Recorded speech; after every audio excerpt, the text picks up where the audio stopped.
Do you want to hear a story? I would love to hear a story.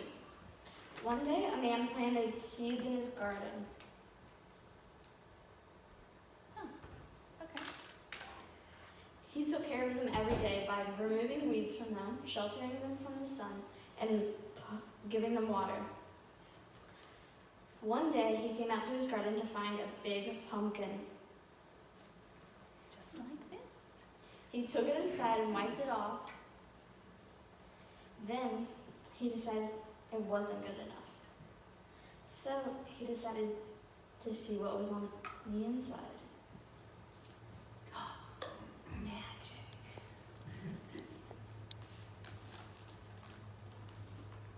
Ew, that's kind of gross, Aubrey. Yeah. Just put it over here, 'cause that's awful. So then what happened after he pulled all the gross stuff out? He decided it still wasn't good enough. Huh. So he decided to cut out 2 eyes, a nose, and a mouth. That's so cool. I love it. That's great. Then he decided it still wasn't good enough, so he decided to take a light and shine it in the pumpkin. Once he did that, his neighbors marveled at how he took something ordinary and made it extraordinary. Wow, Aubrey, that is such a cool story because when I look at pumpkins in the fall, I think of that same story about the farmer because if you want to compare it to something bigger, God is like the ultimate farmer.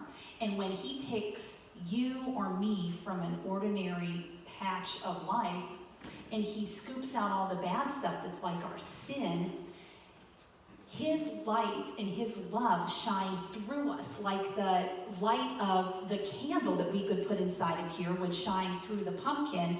And then people that don't even know us can see God's love and God's compassion and God's kindness shining through us. And they might even see us in the grocery store and be like, wow, that person must be a Christian because they have this love shining out of them. Or maybe in traffic, maybe that person accidentally gets cut off and the other driver waves and keeps on driving because they have the love of Jesus in them. So I think for us and maybe the people in the congregation, from now on, every time we see a pumpkin, we can think of how this is a story of God's love shining through us, just the way that the light of that candle could shine through this really great pumpkin. And by the way, what great magic you did to just pop it out. I have to saw with a knife, but good job. So thanks for sharing, and I hope you have a great day. Thanks. Would y'all stand with us?